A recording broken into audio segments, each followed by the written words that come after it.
Hello, welcome back to the Spirit Podcast. Today, my guest is Kelley Eckhardt. She is at Hello, Kelly.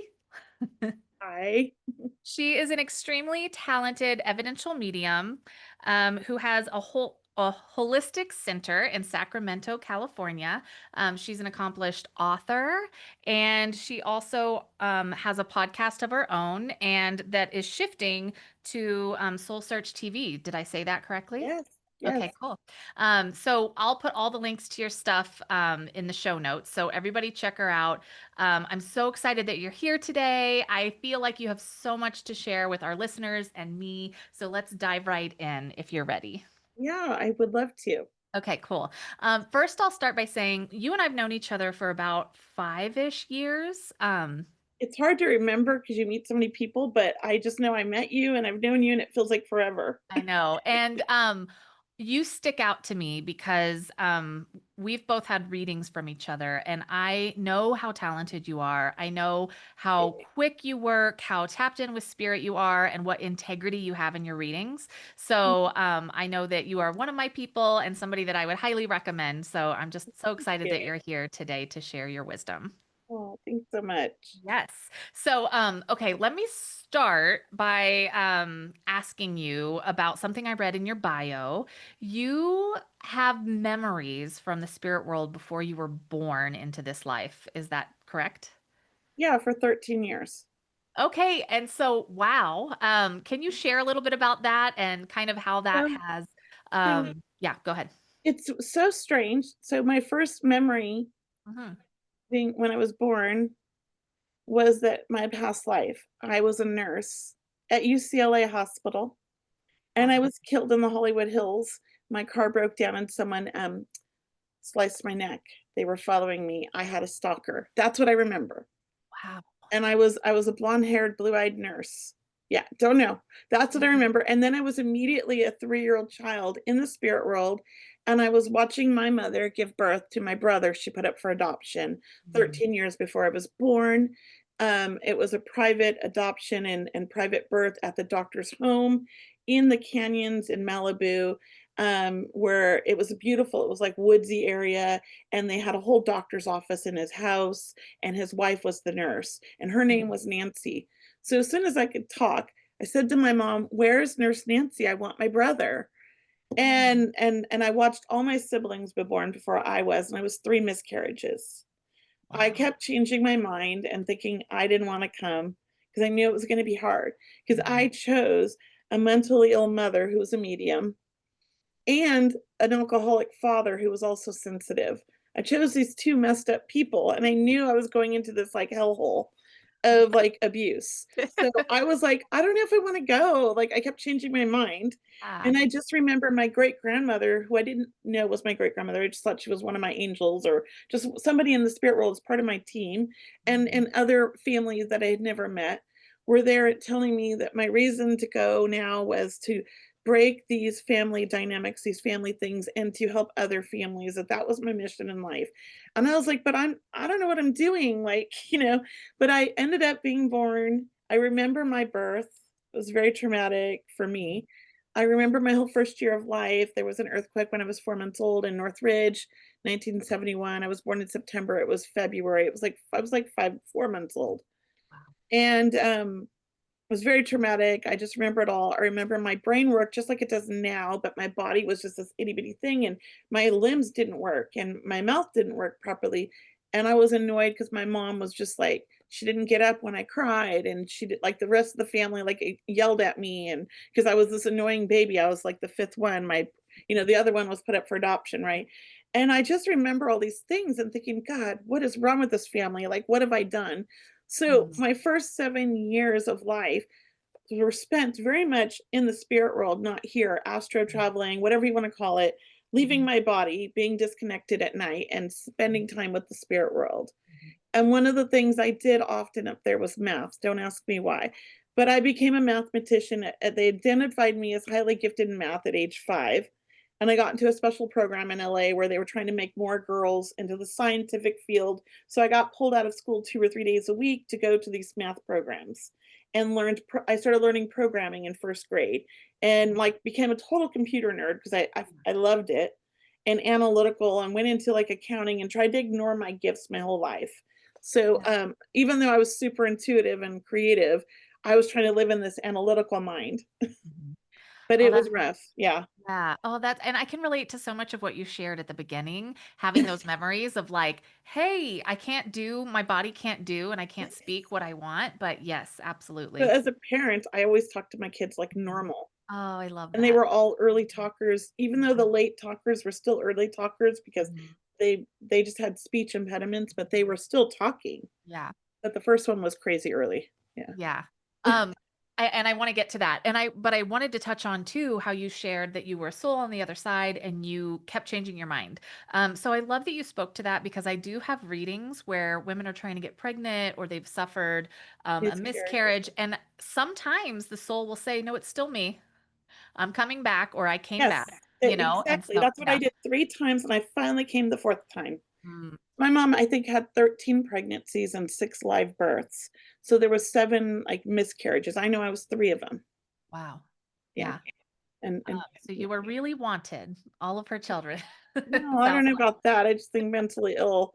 Mm. Birth control never worked for me. Oh, okay, okay, yeah, so there was Oh, some too. Well, it sounds like either way you were meant to be here. yeah, I did. I chose to be here, yeah. Yeah, I love that. Um, so you also touched on one of your children talking really early, and I'm always so curious, especially hearing that one or maybe both of your parents were psychic or gifted in that way, Mhm. because I do think there is a pattern in lineage with that. Have you found that to be true with your children, and Oh, yeah, especially? they're all gifted, but they don't like it. My daughter is more psychic, Mhm. and she loves to block me. Ah. She can tune in with me, but I cannot she's got a good wall up. And I Mhm. know she does this because in the beginning when she was, like, 16, she would come to classes with me because she wanted to understand it because she's embarrassed by it because she's very prim and proper and very, like, like, "I have these missions and I'm motivated," right? So we're just, like, a little bit different. Well, part Mhm. of that's because that's how I was as a parent until I Yeah. started developing. Mhm. And so, she came to these psychic classes, and we were playing these psychic games where we were reading each other's mind, basically, and her and I were, like, in the whole class, we're just getting, like, 100% every time. And so she got mad because she's competitive and wanted to win. So she blocked me the last exam, like, the last test, and I got Mhm. nothing, and she got everything I got, and I was like, I felt a block." I was Mhm. like, "You blocked me." She goes, "I don't know what you're talking about. I don't Yeah. believe in this." I'm like, "No, you blocked me." So she's really good at reading people and she's super sensitive, but she is totally like, "This is just crazy." You know, it's not her Yeah. thing, but she supports me. Yeah. Yeah.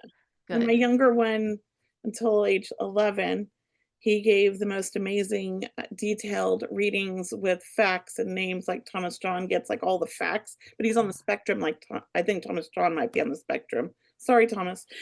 But he's, Well, like, I think brilliant. so many of us are on a spectrum of some kind. Yes, Yeah. yes, but my he's brilliant like that, like, Thomas Yeah. John's very smart, my son was, but right around 12, he said he just wanted to be a normal kid and wanted nothing to do with this. Mhm. So I do think it runs in family. My older one, he started developing with me when he was, 17, he started going to some of my classes, and it scared him because he goes into a trance like I do instantly and channels, and afterwards, like, he freaked out and he says he didn't want any part of this, he wasn't ready for that. So I do think it is something that's very much inherited by our children and generational, and I do feel like each generation is getting stronger and stronger and stronger because that's what the world's ramping up for, is more healers, is my opinion. Yeah. Yeah, I agree. And I always wonder how my kids too will I think they're all sensitive and have abilities too, but I'm like, Sure they do. are they are they rebelling against it because I talk about it so much or it's what I want? Right, Yeah. right, like, how do you make it so much it's, like, just normal when it's not normal in society for the kids, and that's what I tried to do for Aiden because he never went to regular school, Mhm. but right around 12, he started doing this Fusion Academy, which is, like, Mhm. one-on-one instruction because he wanted to try high school, and he'd never been to school, and I didn't know where he was at, and he started realizing when because he was still interviewing at that age for Psychic Kids and a couple other TV shows, they'd been interviewing him since he was 7, and he Mhm. was, like, doing readings for the producers and stuff. Mhm. And so he would leave these classes and he would tell everybody, "Oh, yeah, I'm going to go interview for this show and that show." And that's when he started realizing people thought it was crazy. Oh, And that's why I think, if he had never gone to like, been around all these like regular kids, he might not have like shunned it, but he did. He said, "I just want to be a normal kid. Can I just be a normal kid? I'm already weird enough." And I was like, yeah. totally. So one Oh, day he'll come back into it, I believe. And he has yeah. like the And it's always foundation. and it's always there. And I think that's also maybe normal too, because I don't know about you growing up, Oh, I I pushed hated things it. away. Yeah. I was like, I'm not gonna tell anybody what I just saw. Yeah. Well, and I think when you're really young, you think that's how everybody can see Well, and at get first, yeah. yeah, then I realized, no, Yep. real quick, and I was taught very early age, like, this is just the family talk. Yeah. So also, I was reading about you that it was kind of normalized around your house. So you said your mom was a medium, Ouija boards were around, tarot decks. I How got has tarot that decks for Christmas and my birthdays, and yeah. okay. So how has that kind of like benefited what you do now? Well, we Was it also went to a center for spiritual living in mm, Santa Monica, one of the first ones out there, and it's still there, yeah. Um, I just think my mom was very open to it, and so I was very open to it, but I knew society wasn't, and I was taught early, early on, like, not to really share this with everybody. And we didn't talk about it in the home. The Ouija board was a game. mm, I mean, I think there was one summer when I was 10, we moved into this house that had the man had that had lived there had been murdered and wanted his murder solved. mhm. And another friend of mine, Mara, she lived a block over. We got the Ouija board out and we would get the whole house dark in the summer and we would talk to the spirit and we would get all the clues. She would write everything down that the Ouija board told us. And then we would walk around the neighborhood and we would knock on the neighbors' doors and we would interview them and ask them about the previous tenant. And we would try to see what we got was accurate. And it was all accurate. He was in the Hells Angels. He was a motorcycle gang.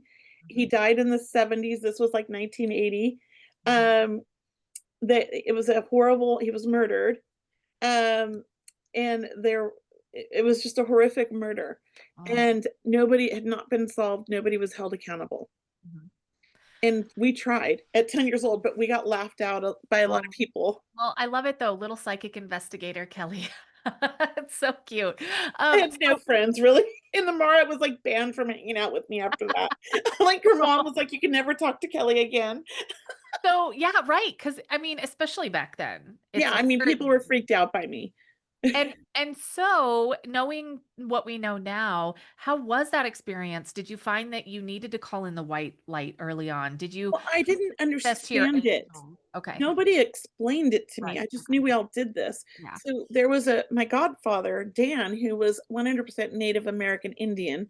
His father grew up on a reservation, hated white men, and then Dan grew up like, Americanized, right? Like the reservation, went to college with my parents, and he was the godfather, but he was an evil man. Mm, He hurt my brothers and I. He was a child molester. And I did not like him because, like, I was the only one who ever said no to him, and he told my mom I was crazy and made everything up, and my mom believed him. So he knew that I was using the Ouija board, and he knew I was talking to these people when I was 10, and he came over and he said, "You've opened up the spirit world to all this evil because you opened yourself up now. They're going to haunt you and taunt you every night of your life, and they're gonna poke your feet, and they're gonna, wake you up, and you're gonna have nightmares now because you opened up to something that you're not supposed to do. It's not your place. You aren't trained to do this." Because I guess in like their culture, like you don't mess with the dead, right? And he gave me all this fear that after that I was terrified, and I was so afraid that I literally couldn't put my feet out of the bed or off the side of the bed. I was afraid. Like he had put this fear in me. So that went on for many years until my next near death experience at 25. And my angels came back to me and said, "Okay, you're not going to die. Get back. We're taking you back. It's not your time. You have a lot more to do." And I was like, "What?" And so it was until then I had fear, and then that kind of like after that, I kind of was like, "No, this is good. I need this in my life." So I started really connecting back with my angels and guides again because I'd pushed them away around 10 or 11 because of this man. Yeah, mm, and I think he wanted me not my thing is like I think because he was evil. Like, he wanted to separate me from my good in my life, and that was the good in my life that was holding me together and keeping me through in my dysfunctional family. Well, you found your way back. Thank It goodness. yeah. And so you said you had a few near-death experiences. Can you explain, I guess, the most profound ones and what you encountered on the other side? Well, so I will say this, every night as a child, I frequently left my body and went back to the spirit world, and just hung out with them, and I would also walk around my house, but as a spirit, because I used to walk through the walls, right? So I would, it was very confusing when I was awake versus asleep because I couldn't walk through the walls, like, as a kid, like, it was like I didn't understand there was and I saw spirit everywhere. Mhm. Like, they were just like people, they were all over the place, but I knew they were spirits and they weren't people that were living. It was very overwhelming and confusing, and the first near-death experience that I think was pretty profound was I drowned in the ocean at Venice Beach. We were, we went my mom dropped us off at the beach, all 5 of us. My sisters were supposed to watch us, they were 8 and 10 years older, and Wow. they would watch all the young ones, and I was, like, 3, 4, 5, like, we were just little, we were all a year apart, my brothers and I. Yeah. And the rule was we sat in front of the lifeguard station, and my sister was dating the lifeguard, and they were Oh, drinking and smoking pot. It was attractive. 1975, Yeah. right? And, in order to be able to go swimming in the ocean, the rule was I had to swim out past the breakwater and back in, and there was, like, pretty big waves that day, and I like to body surf, and I caught the top of a wave too far and went straight down and got knocked out because I hit the sand like this, almost broke my neck, and I just remember going to the light. I don't remember anything else, and Yeah. then they're like, "No, you have to go back, you have to go back," and when I woke up or came back, the lifeguard was giving me mouth to mouth, and there was water everywhere, and I threw up all over him. Oh my gosh. And then, of course, he was dating my sister, he was, like, 20, and my sister was, like, I think I was 5, so she was, like, 13, right? She's dating a 20-year-old, and they're all getting drunk, and he didn't want anybody to know. They never called the paramedics. I Oh. was told not to tell my mom because she wouldn't let me come back or any of them come back. She'd be afraid, so I had to keep it a secret. That happened each year. I would drown, like, once a year from 5, 6, and 7. And the Oh my 7th at 7 years old, I ended up in the hospital. It was so severe, and I remember watching from above because I didn't wanna come back. yeah. And they're like, "No, I know it's hard because you gotta come back." So those were pretty profound as a child because I chose not to leave finally. But Yeah. my first husband was very, physically abusive, Mm. and he tried to murder me when I was 25, and he was an ex-cop, and he put a pillow over my head, and he straddled my shoulders, and he strangled me. And I remembered leaving my body, I died. And my baby was, like, 11 months old, and he was in a stroller in the room watching it all, and I was with my angels and my grandmother, who was one of my angels, I say, all immediately, and they're like, "You're gonna go back, you're gonna get your feet under him, and we're gonna throw him through a wall." And they brought me back into my body, and it was, like, so quick, and I got my feet under him, like, I was not in control of my body, they were doing this, Yeah. and I threw him through the closet. He went through the closet door, and he dented the wall into the next room, which was the living room, Wow. So and superpower strength from I have somewhere. no idea, right? And I ran and grabbed the baby and tried to run out the door, but by the time I got to the door with the baby in the stroller, he was standing there with this big butcher knife telling me to sit down.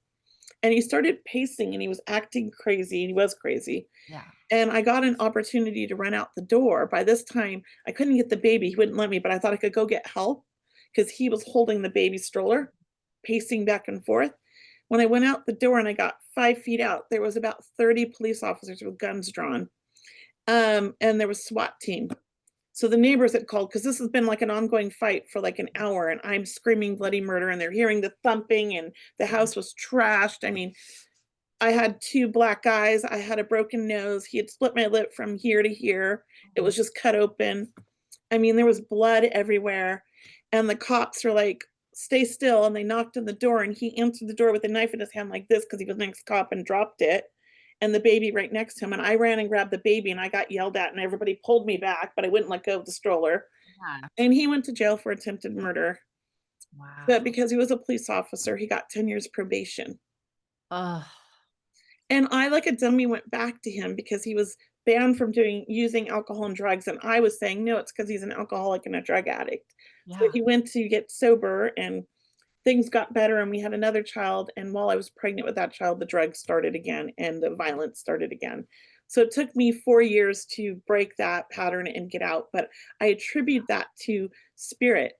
Yeah. They My dad and my first boyfriend were both in spirit, and they came to me and said, "Get out now, he's coming home to kill you." And I packed the kids up in the minivan and we drove to LA, and I left for 2 weeks, and when I came back, he was gone. I told him to move out. Yeah. And then he stalked me for years until he died in 2021. Wow. He stalked me the entire time and filed frivolous lawsuits against myself and my husband. Oh. And Yeah. so how is that now from the spirit world? Do you feel that he still tries to? No, he's with my son. He is apologetic. Okay, so he's changed. Yeah, he's come through with apologies, but Mhm.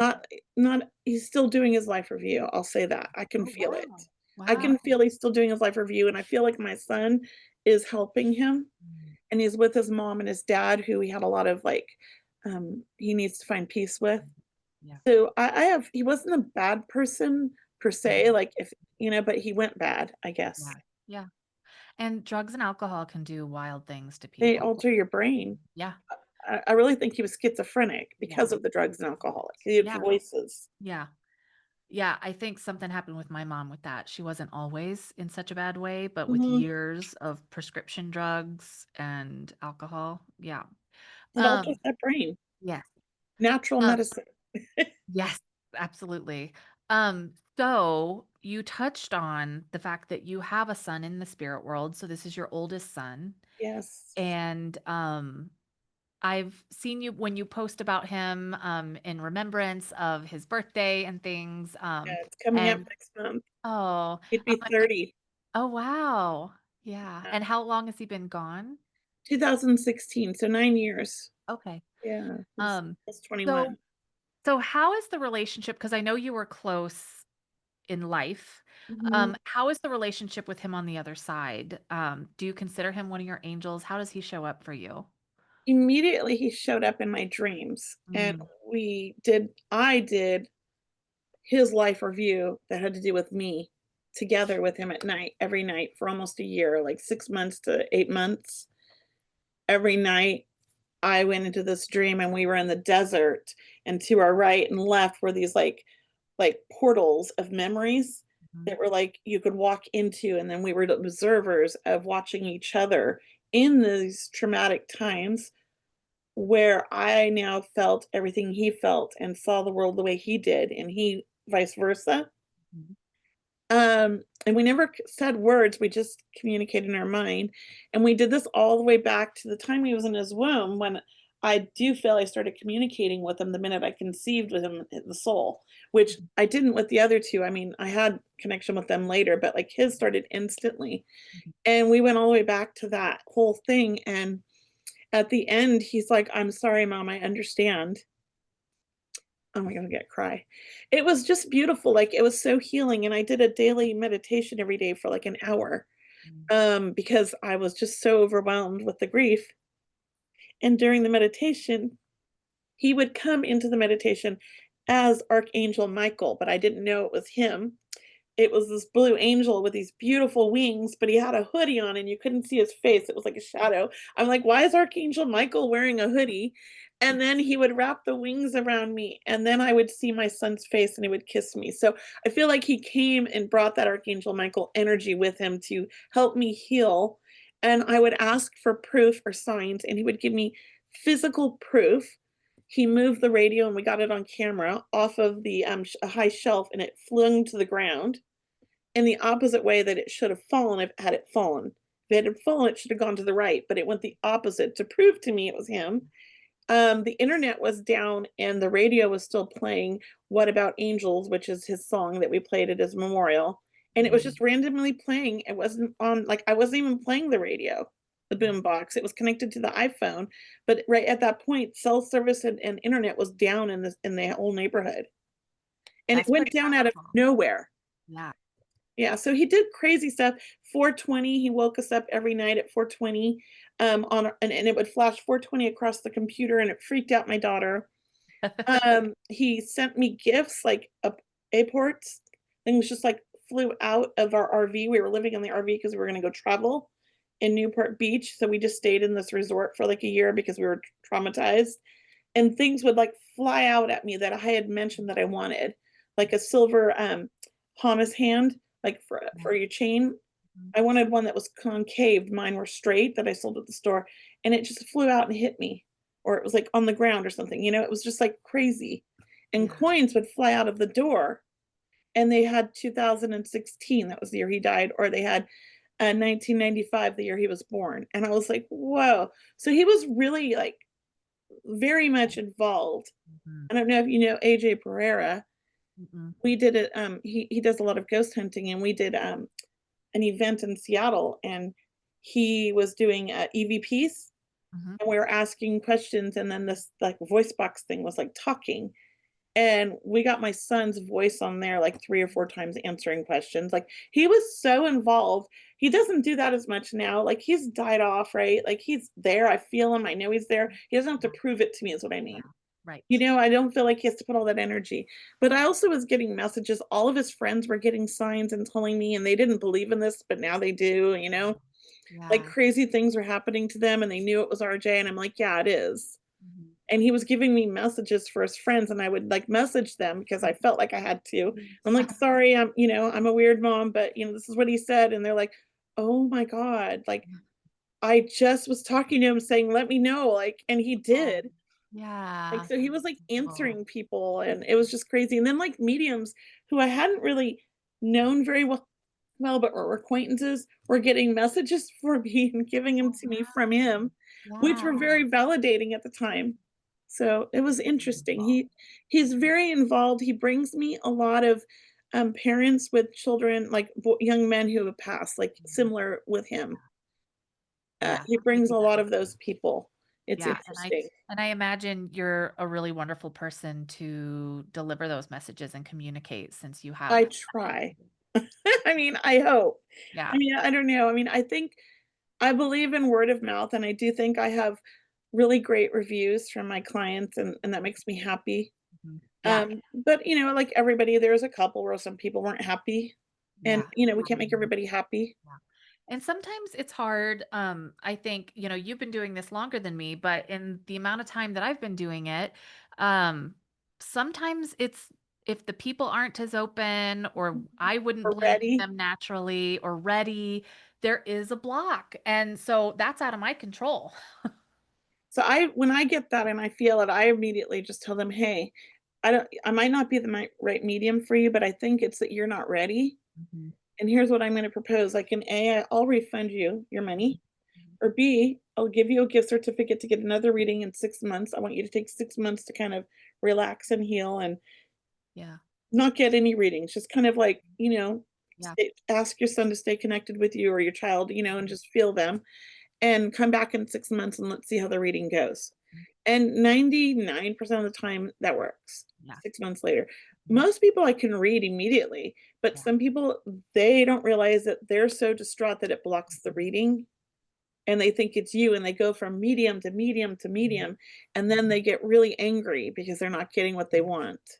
Mhm. And so I try to be clear on my website of saying, like, you shouldn't get more than, like, 1 or 2 mediumship readings a year. Are you sure that you're not doing that? Because it's not healthy. Yeah. I agree. Um, so let's see, what else I wanted to kind of ask a little more about the angels because I perceive you as somebody who very openly talks about the angels, works with the angels. And so, what can you share with our listeners has been the most helpful way that you have found to work with your angels or what that could be like I for just people who don't know? feel them always. They've always been with me. I don't name them. I think that, the names of angels are great, but to me, it's almost like Archangel Michael, what is he known for? Healing, right? So that's just almost like saying the healing angel. Like, I think Mhm. there's more than like one angel. I don't think they need names. I think that's a human thing that we have to give them. And as a child, I was told, like, you don't need my name. You know who I am energetically, right? So I've never had like names for anybody in the spirit world. They're just my people and I know who they are. Mhm. And I've had like five of them with me since birth. And I know now that two of them is my great grandmother and my great grandfather, who I never met. Mhm. I know that because of pictures. But, for me, the angelic feeling I get when the angels come into the room or when somebody walks in that's connected to their angels like I am, I smell potpourri. Mm. I get like and I get warm fuzzy tingles all over and I just feel really good and they like glow to me. So their aura is sparkly Mhm. and I can feel it and see it from like before they even walk in the door. I know that the next person is like connected to the angels. And I think that we can all connect to the angels, but I don't believe we all do. I think they're around us, but we're not connected because we're not kind of raised in that way. Yeah. We're raised to think like everything's like right here physically in front of you. And if you can't see it, it's not real. Right. Absolutely. And the thing that I always find myself with spirit's help telling people is we have to ask. You have to Yes. ask for the angels to come in and help heal. You have to And ask. and be open to it. You Yes. can't ask for something and then do this. Yeah. You know? But I mean, Yeah. energetically is what you're doing. You're asking, but then you're closing off. Yeah. Because people always say manifesting doesn't work. Manifesting doesn't work. You're like, I asked, but it never happened. Mhm. Well, it's like, okay, we can't ask for $1 million and think we're gonna get $1 million. That's not manifesting. But if you're asking for the, feeling your angels more, you can manifest that. And then Mhm. you gotta be open to it. You gotta believe that it's gonna happen. It's like Yeah. that mind, Mhm. and your mind can block a lot. Yeah, and something I think can help people is getting those signs outside of ourselves, like some of the examples you were describing that Asking were for them. comforting from your son, I um, needed proof. and then not second guessing them. Yeah. Well, I couldn't second guess these ones, they were so dramatic. Yes. Like, Yeah. who throws a radio? Yeah. Yeah. The opposite direction. It's on the top of a square shelf, Mhm. and it was playing meditation music, but, like, the meditation had stopped, the music had stopped. I got up and walked to my desk 10 feet away, and it was sitting on, like, the corner in the front on the right, so it should have theory fallen. It was facing that way, but Mhm. it literally, like, went this way, and the cord and, like, and you saw it hop.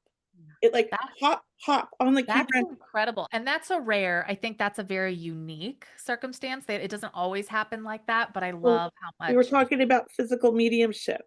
Yeah, The right. physical mediumship has happened around me my entire life. Mhm. I am a natural physical medium, but I do not practice it. And I don't ask for it, it just happens. Mhm. I get things that manifest around me or happen around me and always have like light bulbs popping. At my last crystal store, anytime that we were working in the area, I had these chandelier with these light bulbs that are supposed to last forever. They're those like those ones that never die. I forget what they're called. And we would pop 3 or 4 light bulbs whenever I would start doing mediumship in there. And it's funny because I feel like too, there's been a couple times in the past few years that it's a communal bathroom. A lot of people use the bathroom, Yeah, and it's like glitching and the light bulbs, and nobody else has the same thing. Like I'll bring it up, like, yeah. do we need to Or check the light when I bulb? No. use my credit card, it Yeah. doesn't work at half of the registers. They have Yeah. to manually, yeah, Huh. but it's not demagnetized, the bank Right. says. It's my energy. I break Yeah. registers. Yeah. As when I was in my early 20s, I fried 9 motherboards in 1 year on my computer. Oh, wow. The IT people were, like, putting grounding mats. I had, like, a grounding mat when I walked in the door, another one halfway to my desk, and, like, they didn't know what to do. They were trying everything. I could, like, energetically, if I touched a metal filing cabinet, flames would come up, and I would have flame marks, like brown like, black charcoal marks on my hands and blisters. Mhm. I've always done that since childhood, Yeah. and to me, that's part of physical mediumship. As a small child, my bed caught fire when I was 2, and, the whole room caught on fire, and I'm in the room with my 2 brothers. There was a bunk bed and my bed. I was scared of the dark because I'd seen murder victims and the women would come to me and tell me how they were murdered, and I would see the goriness, and I was scared. I was 2 years old. So I also didn't like sheets. I had sensory issues, so I pulled all my sheets off. It was just a mattress, and I took the lampshade off, and I slept with the light on, and I kicked the light, landed on the mattress, and caught my mattress on fire. It was 1970, those mattresses were like flame. Yeah. Um, I didn't burn. My Mhm. brothers got out, the fire department before the fire department got there, my angel picked me up and the flames parted, and she carried me through and put me in a safe place in the corner of the room and said, "The Mhm. paramedics will be in any second, just wait here. Don't Mhm. breathe in all the smoke." And Mhm. they did, they came in like seconds later and she was gone. Mhm. And they said, how did you get out of the fire? We thought you died." They're all asking me afterwards. And I'm like 2 years old and I'm like, "Oh, if it wasn't you guys," because I wasn't sure if it was like a fireman. And Yeah. I spoke really well, like my first kid, like really early too. Yeah. I'm like, "If it wasn't you, it was just my angels. It was no big deal. She comes all the time." Yeah. And they were just like, you know, No, and I love stories like that. I remember in the 90s, wasn't there a show like Angels Among Us or I a think show so. Yeah, like I used to that where love you all that could stuff. hear, yeah, where you could like hear these stories because they're out there. And Mhm. so so a way to encourage our listeners to work with their angels would just be to call them in, talk to Talk to them, them. ask Yeah, for help. ask for their guidance, ask for their help, ask for signs. I think if what do they say? Ask and you shall receive, right? Yes, that's what I say. I know. Yeah. Build it, they will come. Ask and Yes. Yep. it's It's so true. true. Yep. So simple. Yes. Um, okay. I want to pivot with this question because we haven't really talked about this before, I don't think, but I adore and love Mavis Patilla, and I didn't get the opportunity to work with her while she's alive here. Mm. But I have since read her books, I watch her videos. I just think she's the coolest, and I love her energy and how she speaks about the spirit world. And I was reading on your bio that you learned from her. So I wanted to ask just what your perspective of her was and what was the best guidance that you got from her or the wisdom that she shared with you? Changed my mediumship. Honestly, and I do believe that people come into our lives at the right time and they're meant to be in our lives. I started my mentorship with her right when my son died. Okay. And Aiden's grandmother, Omi, had just died and she had an English accent, but she was from South Africa, but she sounded like Mavis and looked like Mavis. Mhm. So Mavis came to town and I was helping Ellison with everything Mavis. I was Mavis's driver. We were taking Mavis to the hotel, my husband and I, right? We loved it. And I went on tour, I say, with Allison and Mavis everywhere to all like Seattle, all over, right? And I took all of her classes too because I was there and I was helping Ellison. It was like a cool deal.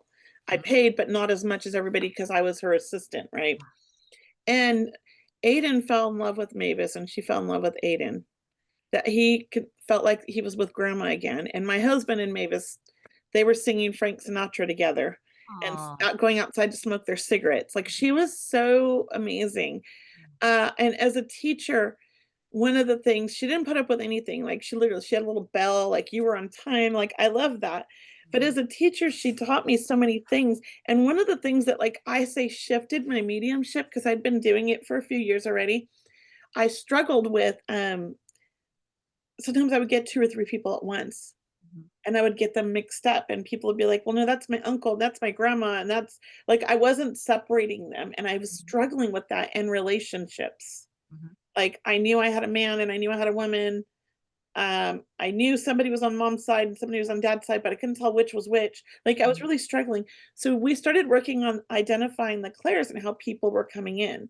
So Mhm. what I ended up realizing is that why I was getting confused is that maybe dad came in clairvoyantly. I was seeing him visually.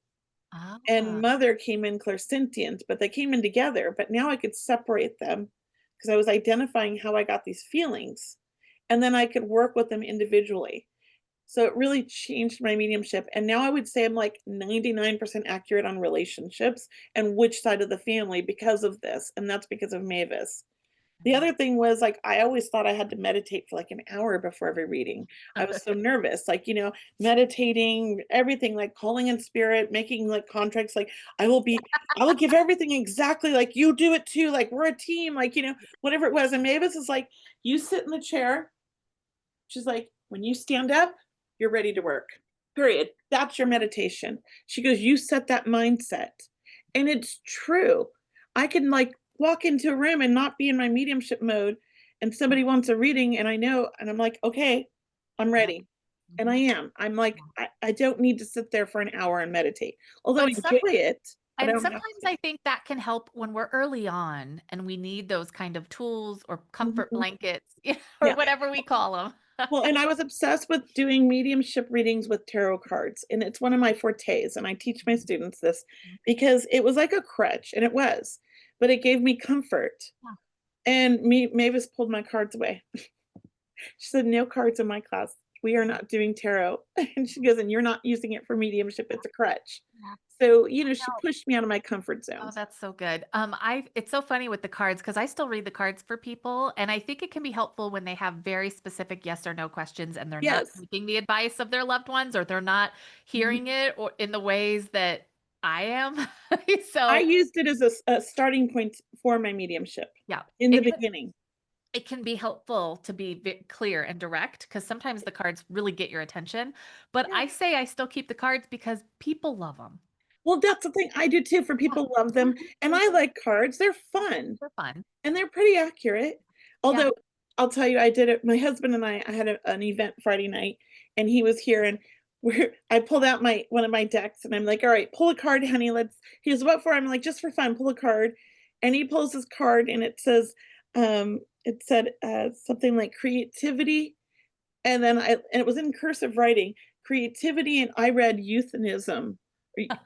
Euthanize. I read euthanize. I'm like, "Creativity and euthanize," and I'm, like, going, "Euthanize?" I'm like, "What kind of cards are these?" And he's like, "Wow, what are you trying to tell me, dear?" And then he looks at it, he goes, "No, that says enthusiasm." So That's make sure you can read your cards. yeah, that's I smart. have glasses on, but it was really tiny writing, and I don't know, they're not my prescription glasses. Well, and we have so much going on when we're interpreting from the spirit world. It's hard to human when you're in that energy It and was just space. hilarious. So now Uh, that's our new thing. I'm gonna euthanize you. I tell that's so funny. Um, Yeah, okay, I want to make sure we have time to get to at least a few more questions. sure. Um, so my first one, let's see. I saw that you went to Egypt last year, was it? Yeah.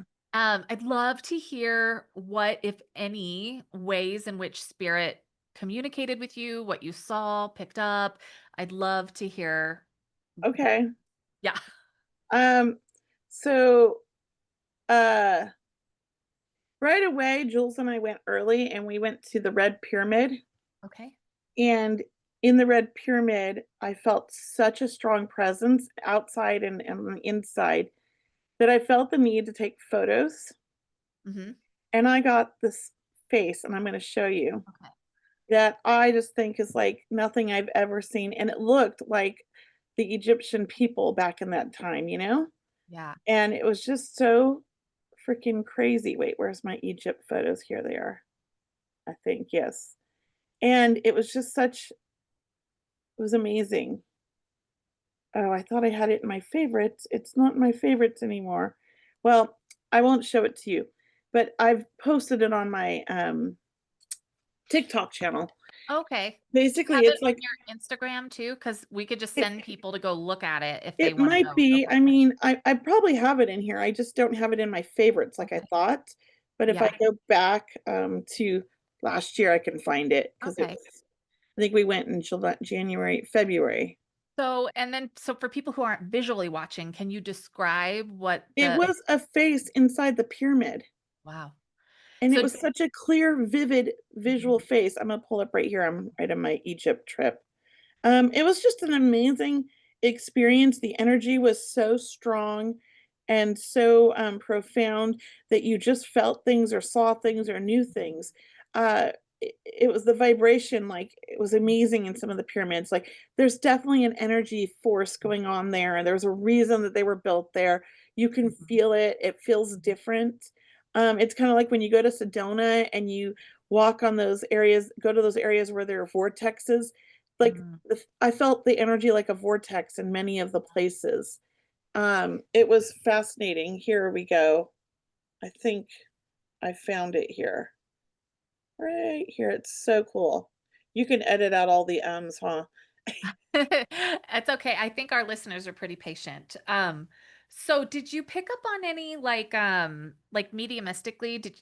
Tell us, did you pick up on any like secrets of ancient Egypt or I feel Jules like there's so did. many Well, mysteries not of mysteries, but Jules picked up on the outside like it was a ceremonial place, but not like bad, but it was like when people were dying where they went.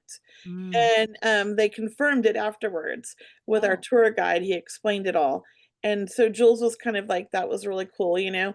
She picked up on that, but I was more just feeling the energies Mhm. because it was just so fascinating, you Mhm. know? Yeah. And I love energy, Yeah. so that's what I was doing. I was feeling more of that. I'm just going to my videos because there was too many photos to Okay. find the videos.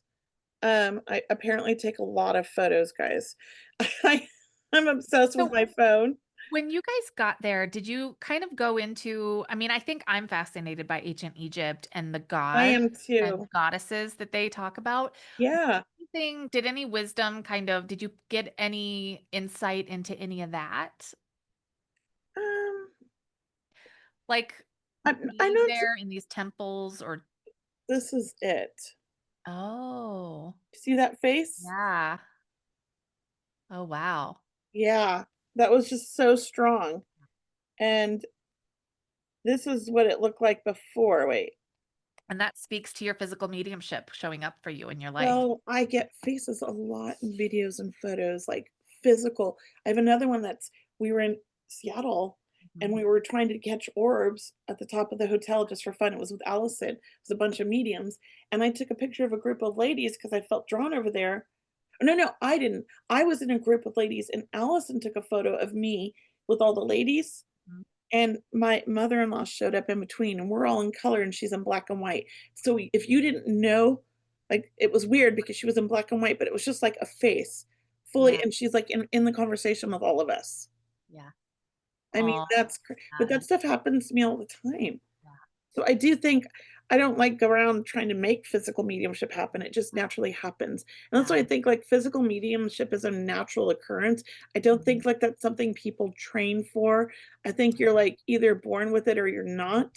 And mhm. I think that, to try to force it to happen in front of people is not like how it works. Right, It's and my that's where opinion. It's yeah, not what it's about. and that's where some of the modern day fraud and things are kind of Yes. like And if yeah. they're gonna do it in the red light where you can see them, not pitch Mhm. black. Yeah, right, My with all stuff the happens in rules. the Yeah, daylight. yeah. I don't need Um, darkness. thank you so much for sharing that. I'm so fascinated. What were they doing? What was going on? What were the pyramids for? I know, me And too. I yeah, mean, I'm convinced along with everybody in our group, and our tour guide was just laughing at us. I mean, we just kept saying, "Aliens, yeah, aliens." There's no way. yeah, Had these are laser cut, yeah. this granite. Mhm. There's no way they could laser cut this granite. It was perfect. Well, and there's Perfect. somebody else that recently was talking about it who's a medium, and they were saying when they were there, aliens started coming out of the ground. And so, like, I've hear I it believe in aliens, yeah, I think but it's I so think cool. Mhm. I have a theory that I think that light beings, or what I call angels, which Mhm. are these bright lights, are really aliens that Mm, come to check up on us and that we call them angels. okay. And That's we've given them names over the years. That's just my own theory. yeah. Yeah, and they've been around forever, right? I Yeah, mean they're here to help us. yeah, I love that. That That's doesn't mean there's not other kinds of aliens, but those are the kinds I you're always say I connect with angels, but I mean, in my heart, I really believe like they're light beings. They're aliens of some sort. yeah, And that yeah, we're all connected to them in some way. We're all light mhm, beings here in the world, yeah, in this world. that and we need to call them in more than ever. Yes. We're here for guidance and help. Yeah. On in that same vein, I guess, I'm not sure what your perception of God was as a child or growing up, but how has your perception of God shifted or changed doing this work? Well, seeing as that I was always connected to the spirit world and always seeing my angels, as a small child, I was drawn to church. Mhm, We didn't really go to church a lot. I was baptized Episcopalian. And then my mom got divorced with 5 kids, and they kicked her out because it's very strict. You know, you have it's like Catholicism similar. Oh, They okay. broke off from Catholicism and started this one, right? Okay. A lot of similarities. And so that's when we started going to the Center for Spiritual Living in Santa Monica, but it wasn't called the Center for Spiritual Living back then, it was called something else, but it's the same concept. And we started going there and doing things like there, and, I still always wanted to go to church, and I think I felt drawn to church because when they do all the singing and the everybody's singing and there's community, like, I felt spirit, and Mhm. I felt very connected, and I felt my angels so strong, so I thought, "There must be this God." But at the same time, I was obsessed with my astrology too, and I'm about 4 years old, I mean, but I just knew that there was something powerful, something amazing. But when I got older and started learning more about religion, I was just like, "It does no, it's wrong. It doesn't make sense." So as a Mhm. child, I came to my own conclusion that that wasn't right and that there was too many rules and too many things that they had wrong, and that Mhm. it was more a fear thing to put fear in us and that we didn't need fear. So I kind of developed that understanding right around, like, probably 10, Mhm. and was very drawn to more things that were, just bringing positive, loving energy and wanted to be around, like, community and singing and things like that. So those are kind of my things, but when I became an adult and had babies, I thought, "I have to go to church, my kids have to get baptized." That's the right thing to do because, like, I wanna be like a normal person. So I started to go to this church that was Lutheran because my husband at the time was Lutheran and his mother really wanted me to become a Lutheran so we could baptize the babies Lutheran. So I was like, "I'll do that." And it was a great church, but when they started talking about, like, how gay people was a sin and this and that, I lost it, and I Mhm. would argue with them. So I ended up, like, getting kinda kicked out of the church. I went on this women's retreat and they were all bashing gay people, and I was like, "Whoa. Okay, Yeah. first of all, I grew up in LA and Venice, and half Mhm. my friends have 2 dads or 2 moms, like, and, like, it was, like, totally normal as a kid. Yeah. I never saw anything wrong with it. I Yeah. think LA was, like, way ahead of most other parts of the country in the '70s and '80s with, these things. Yeah. So and then I started noticing a lot of, like, hate in the church, like, they were Mhm. against, like, different like, certain nationalities, like Black people, they would, like, talk bad about them, and I was Mhm. like, "Whoa, this is a church." So Yeah. I would try other churches, and I was getting the same thing, so I kinda Mhm. just really decided, like, it wasn't for me, Mhm. and that what I really needed was something more spiritual, and I had forgotten about the Center for Spiritual Living, and so it wasn't until, like, maybe 2010, I started going to these Al-Anon meetings for my son that passed because he was into drug addiction, and they had him at the Center for Spiritual Living in Huntington Beach, and I was like, "Wow, this place feels familiar," and I recognized some of these things and never seen a church like this, so I started Googling it and looking it up, and I was like, "Oh my god, this is like my childhood church," so we started going and attending, and, it really was, like, a beautiful thing, and I loved that, and that's what I loved. I love that they encompass, like, all different beliefs. They Yeah. brought in meditation to the service and inspirational talking, and they had practitioners afterwards to help you with your mindset, and I Yeah. was like, "This is my place, like, I'm at home." Yeah. Yeah, and that was back in 2010, and that was, like, the beginning of my spiritual journey around 2010. And then has in doing the work, in doing mediumship, have you gotten any other insight or your ideals of God shifted with that work? More just validated of what I've always thought. Yeah. Not that there's not, like, one person just sitting up there, like, making all the it's like we're all part of it, and we're all connected, even with like, we're living, but even the deceased, we're all connected, we're all part of this, like, amazing universal, like, energy, Yeah. and we all feed off of it together, and that's what's going on is that we've forgotten that. Yes. That we're all connected and we're trying to separate. And to me, there's no evil on the other side. It's all here already. And we're Yeah. fighting it every day of our life, the evil. Yep. There's good and evil here, but in the spirit world, it's just Yeah. beautiful. It's light. I Yeah. have never met anything evil. And I know Mhm. there's all these ghost hunters and these people are like, oh, spirit attacked me and I've got scratches. Don't Mhm. believe it. Mm. I don't think it's spirit. I'm not saying it didn't happen to them, but it's definitely not the spirit world. Yeah.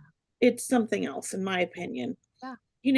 I think that if you're looking for something, you're gonna find it, you're Right. manifesting it. Yes. And I think as a child, I would, I could make flames come off my hands if I touched metal with static, electricity. Mhm. I had experienced a lot of weird things. I could have said that that was the devil, Mhm. Right. or I could have said it was spirit and it was Mhm. scary, but I Mhm. knew it was my own energy. Mhm. I felt Yeah. it. And it was my own fear kicking in when Mhm. my godfather started putting fear into me. Yeah. My own fear could cause light bulbs to pop, could Mhm. cause the TV to move or shift. Mhm. I got my son to move a radio, like, but that was like my request, right? Do you know what I Mhm. mean? So I Yeah. think people have to realize that we as humans are pretty freaking amazing. And our Yeah. mind is so powerful that we haven't even used, we're Mhm. only using a small percentage. And when Yeah. you try to put your mind to work, we can do some amazing things. And science is Mhm. discovering this now. I Yeah. mean, they really realized recently, it was just in the scientific magazine, that brain dead isn't really brain dead now. They know this now, that the brain can come back. Mm. And they didn't know that. And all these people that have like given up and like they're on life support and they're like, let's let Mhm. it, Mhm. they might have come back. Like they know this now. They know things that they're learning. Or like I remember at some point too learning about junk DNA, how so much of our DNA, they just call it junk DNA because they can't figure it out. And it's like, oh, perhaps that's like God particles we should explore. You know what I mean? That we should try to activate Yeah, yeah, and yeah. sit with and attune to. And yes, so. I mean, in animals, like Yeah. I'm a big animal lover. I have 4 Mhm. dogs and 5 cats, and I hear my animals talk in my head. I Mhm. think we telepathically communicate with our animals, Yeah. and I think if we're open to it and we listen, we're hearing them. Oh, But for sure. Even my but people are plant, afraid. They even my that was my next one, plants. they'll I get have my these attention when I'm walking by. Hey, I need water. No, you wanna hear something crazy? I have morning glories growing wild around my backyard, and I have an above ground pool, and they're growing along the ground and up the pool sides, right? Mhm. And they're trying to come under the top lid of the pool and Yeah. into the pool. They want the water. Yeah. So I'm gently lifting the lid up and pulling them back out and pushing them down to the bottom. And the next day it's back up, right? And so I'm in the pool again and I'm pulling it down. And this time, second time I pulled it, it wrapped around me and I felt it squeeze, like, stop. Yeah, like we're on a mission. And I'm like, "No, I talked to the plant." My husband's like, "Who are you talking to?" I'm like, "No, plant, you can't be in the pool. It's not good. You're gonna destroy our liner, or you're gonna mess up our Yeah. pool. You need to stay on the outside, please." Yeah.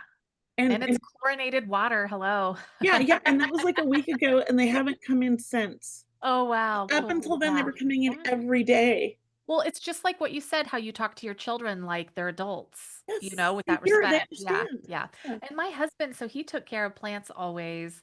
He's always been a plant person, and he's I'm not really. terrible with them, but Yeah, I like them. well, he's not even like, he doesn't consider himself a medium or anything like that. But he is the one who told me, "Oh yeah, I talk to him. They talk to me. I play My him mom did music." too. Like, Yeah, there they is, like yeah, music, yes, yes. you do. Yeah. Um, So it's I so I think don't think that's a crazy story. well, we're all connected. We're all like everything's connected. The animals, the earth, even the dirt. Like we just have to realize we have such a closed-minded view on our world. Mhm, And when you open it up, you're gonna see so much more. mhm. And it's Absolutely. not imagination. My 18-year-old son will tell you, "Oh, you just imagine it." Even though he's a medium, he's like now Mr. like intellectual and I know everything and like where's the science behind it? I need proof, you know? And I'm like, whatever, son, you know? Like we have these arguments now, but then he does like readings accidentally for his friends and I'm like, "Mm." And Yeah, his friends are like, "Yeah, he's pretty psychic." And I'm like, "Yeah, he is." and imagination is a part of it. I do It feel like, is. That's why it children are so amazing. and then you have to, it almost like sets the platform for Yeah. the spirit world to come. Yeah. So, okay, I know we're coming to the end of our time, and I have one more question that I ask everybody that I have on the podcast, because I think the work that we do requires a certain amount of us that's maybe different than a normal 9 to 5 job. And so I'm curious, how do you best self-care or take care of yourself, or what have you found to be the most supportive to do this work well? I will say, it has taken me 10 years to figure this out, but for my body, because, it takes a toll on your health. Yeah. And I have a lot of health issues because I'm like super giving, giving, giving, giving. Um, is I try to I literally write everything down in my calendar, even my time off, even my breaks, even my food time, like when to eat. And I take periodic, like I'll work really hard for 2 weeks and then I'll take a week off because I need it. And I just spend that week doing whatever I want. Yeah. Maybe I'm painting rocks, maybe I'm swimming, maybe I'm out hiking, maybe we just go to Vegas and we go gamble. But like I need to like take a week off like every few weeks or I get overwhelmed or stressed. Yes. So I'm really good at balancing my schedule now and trying not to overdo it. Oh, good. Yeah, and I Yeah. think when you set that intention by putting it in your calendar, and I even my Acuity calendar, which is how people book with me, I Mhm. put in the parameters of what I will not, like I have it Mhm. taken me 10 years. Yeah. I would say it's exactly the way I want it now. Good. But it's like I just trial and learn what's right, Mhm. we're all different. Yep. I'm getting older, I'm 54, like, when I started this, earlier, I was in my early 40s, I had a lot more energy. I was working, in the beginning 6 hours a day, 6 days a Wow. week, and Wow. doing, events every like, Friday and Saturday night, and Mhm. I did this, like, solid for 3 years straight and had a little bit of a burnout in, like, Yeah. 2019, 2020, so COVID came at a really good time for me. Yeah. And everything was in person back then, and I started doing online after that. And I Mhm. I started realizing I prefer the online. It doesn't take, as much energy as an in-person reading. The in-person readings always tend to go longer, and I'm not real good with boundaries, so I've been working on boundaries. I Mhm. think self-care is really figuring out what your body needs Mhm. and not worrying about what other people think and doing what's right for you. And having the confidence to say, like, "Today's not a good day. I need to reschedule everybody because I know my body now and I'm not gonna push it." Yeah. And, you're like, "I'm just talking to dead people, like, what?" But it actually takes physical toll on you. Yeah, and no, I appreciate that so much, and I think I noticed that in your booking that you say, "If I have to cancel because I'm not feeling well enough for a reading that day, we'll reschedule." Like, Because you're I very wanna be the best that I can be. yeah, yeah, and that's And I have a lot of health issues right now I'm dealing with the last few years that have mhm, interfered with work, mhm, and it's frustrating, but mhm, there will be days where I just can't get out of bed, mhm, and I'm, like, not ready to do I just can't do readings, and yeah, it's not every day, and it's, like, cyclical, it, like, comes and mhm, goes, and, you know, so I yeah, have to kind of just go with the flow and not fight it, and as long as I do that, I'm fine. If I and don't do that and I fight it, I get sicker. yes. And thank you so much for sharing that. I think a lot of the listeners are people who do work like this, maybe in this kind of Yeah, something in the spiritual way. So they have a lot to learn from what you have to share. I think other people who may not know a lot about mediumship and psychic work don't realize what it takes out of us and don't realize, like, sometimes I think I live my life taking such good care of myself yeah, so that I can be a good medium. Like my yeah, yeah, whole life, everything I do revolves around how I can be the best medium. And that's wild. yeah, but then, like, it took a shift when I Mhm. hit menopause, and everything Okay. changed. Okay. Not right away, Yeah. but yeah, What like, advice do you have for us women when it comes my that time? my energy just shifted, like, it wasn't as strong, and I didn't, so most of my life, Mhm, my son's the same way, mhm. I've required maybe 5 hours sleep a night. Oh, I've always been like that since birth. okay. My mom was the same way. Mhm, My youngest son is the same way. My other mhm. 2 kids, 12 hours a night, like, they need their sleep. My sisters are Mhm. like that, and I just have never needed that much sleep, and I'm very outgoing, very productive person, got a lot done in a day. Menopause hit, and I suddenly needed 9 hours sleep. I didn't have the same energy, I couldn't get going in the morning like I used to. I'm seeing holistic healers, doctors, like, I'm not on any medication, I don't believe in, like, man-made medications, so I'm doing more natural stuff, whatever it takes. I just started getting hot flashes, and I've been in menopause for 9 years, so I feel Mhm. like that's good, and the hot flashes aren't that bad, so I feel like I've done good that way because I think that the hormones and all that they give us actually cause cancer and cause other problems in our body that we don't realize. And Yeah. we're just looking at the quick fix. Mhm. Instead of like, we're supposed to have these things. We're supposed to go through hot flashes. We're supposed to, it's to That's slow the us that's down. that's the thought I was having when everybody's talking about hormones and hormone replacement and start early. And I thought, Well, aren't our bodies designed to go through this? Thank you, right?